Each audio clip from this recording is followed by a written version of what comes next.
Michel Thor, icône de la musique française, est un nom qui évoque une voix soul, un style élégant et une vie pleine de rebondissements.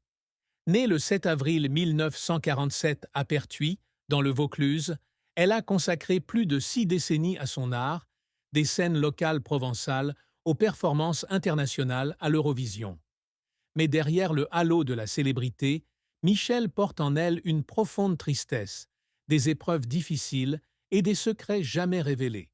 À 78 ans, en 2025, elle se confie sur la douleur, le succès, l'échec, l'amour, la famille et les fins tristes qui ont façonné sa vie. Sa vie a été un long voyage, où de grands rêves se sont mêlés à des pertes irréparables, laissant derrière elle un héritage musical immortel, mais aussi des cicatrices émotionnelles. La plus grande tristesse de la vie de Michel Thor a été le regret de ne pas avoir pu apporter un bonheur complet à ses enfants, en particulier à son fils Romain, et la douleur des liens familiaux brisés.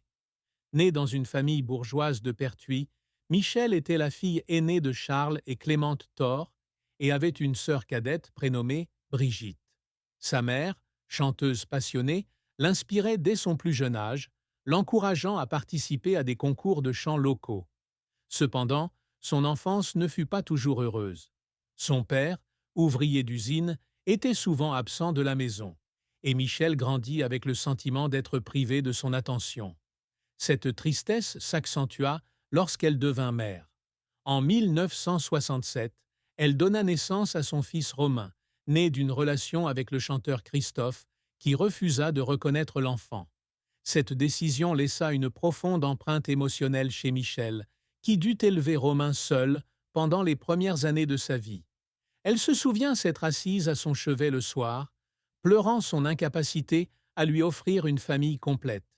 Bien que Jean Vidal, son premier mari, ait plus tard adopté Romain et l'ait traité comme son propre fils, Michel se sentit tourmenté par les épreuves que son fils endurait.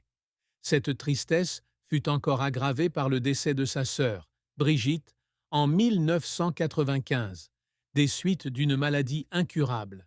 Brigitte avait été la confidente de Michel, et cette perte la plongea dans une dépression profonde. Elle confia un jour qu'il y avait des jours où, devant le miroir, elle se regardait et se demandait si elle était vraiment à la hauteur de ses rêves. Le regret de ne pas pouvoir passer plus de temps avec ses enfants, en particulier Romain et Émilie, ainsi que la douleur de la perte de sa sœur, furent la blessure la plus profonde de son cœur, une tristesse qu'elle porta toute sa vie. La carrière de Michel Thor a été un parcours inspirant, jalonné de grands succès, mais aussi de nombreux échecs qui l'ont fait pleurer. Elle a débuté son parcours musical très jeune, remportant un concours de chant à 6 ans avec Bonbons, Caramel et Chocolat d'Annie Cordy. Son talent a été reconnu en 1962, lorsqu'à 15 ans, elle a remporté le concours On chante dans mon quartier, à Avignon avec Exodus d'Édith Piaf, battant la dauphine Mireille Mathieu. Ce succès lui a ouvert des perspectives, puisqu'elle a été invitée à assurer la première partie de Jacques Brel au Palais des Papes. En 1963, à 16 ans, elle a signé chez Mercury et a sorti 3 EP en 1964, dont le tube Dans mes bras, Oublie ta peine est devenu un phénomène. Elle a également été invitée à assurer la première partie de Claude François à l'Olympia, marquant un tournant dans sa carrière. Les années 1970 furent un âge d'or, avec des chansons comme J'aime et Emmène-moi danser ce soir, devenues disques d'or et emblématiques de la pop française. Michel représenta le Luxembourg à l'Eurovision 1966 avec Ce soir, je t'attendais, terminant 10e, et Monaco en 1977 avec une petite Française atteignant la 4e place. Elle continua de connaître le succès avec des albums comme Seul en 1996, Chanter c'est prier en 2012 et Diva en 2015, ainsi que des concerts à l'Olympia et des tournées comme Âge tendre. Cependant, sa carrière ne fut pas sans heurts. En 1985, elle investit massivement dans un album expérimental mêlant country et pop, mais celui-ci ne fut pas bien accueilli par le public. Elle se souvient d'être assise en studio écoutant des enregistrements ratés et pleurant, car elle avait l'impression d'avoir tout risqué sans succès. Une autre fois, en 1990, elle fut critiquée pour son style d'interprétation, un critique la qualifiant de pâle copie d'Édith Piaf. Les critiques ont laissé Michel en larmes dans sa loge, se demandant si elle avait vraiment assez de talent. Mais elle a refusé d'abandonner. Elle a passé des heures à travailler sa voix, à apprendre à transmettre des émotions à travers chaque note. Et ses efforts lui ont permis de poursuivre une carrière qui a duré plus de 6 décennies, avec plus de 30 albums et des centaines de concerts à travers le monde. La vie de Michel Thor a connu une fin tragique en 2018, lorsqu'elle a dû faire face à une grave crise de santé qui l'a contrainte à se retirer des projecteurs.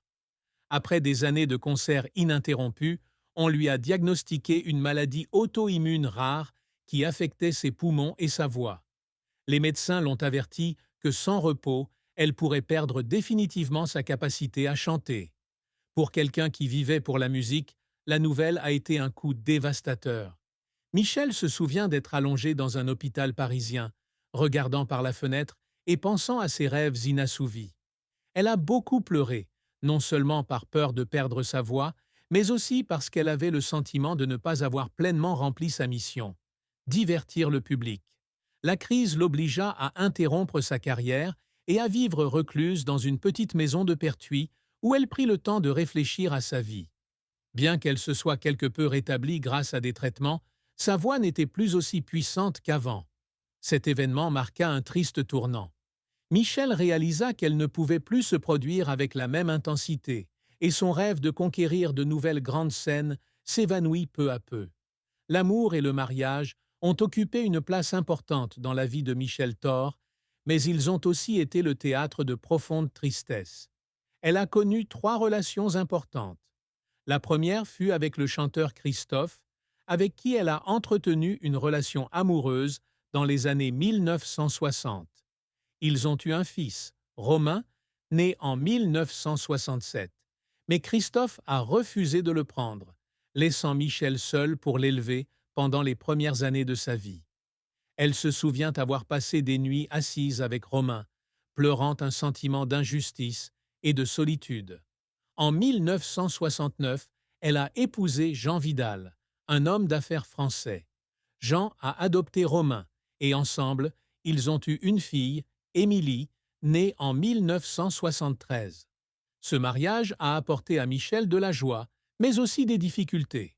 Jean, avec sa personnalité stricte, était souvent en désaccord avec Michel quant à la poursuite de sa carrière de chanteuse. Des disputes ont éclaté lorsque Michel est parti en tournée, laissant Jean et les enfants à la maison. Un jour, de retour d'une tournée au Canada, Michel trouva Jean assis dans le salon, le regard froid, lui disant qu'elle avait préféré la musique à sa famille. Le mariage prit fin au début des années 1990, laissant Michel le cœur brisé de ne pas avoir réussi à satisfaire sa famille. En 1995, elle se remaria avec Jean-Pierre Murzilli, producteur de musique.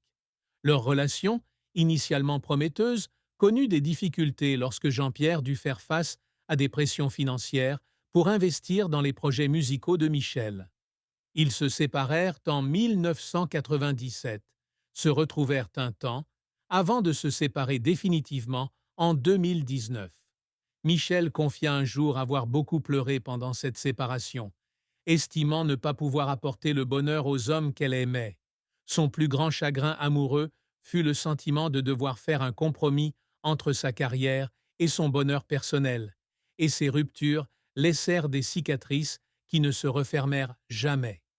Le secret que Michel Thor avait si longtemps gardé secret était un journal musical, dans lequel elle enregistrait des chansons inédites qui exprimaient ses sentiments les plus profonds sur la famille, l'amour et la douleur.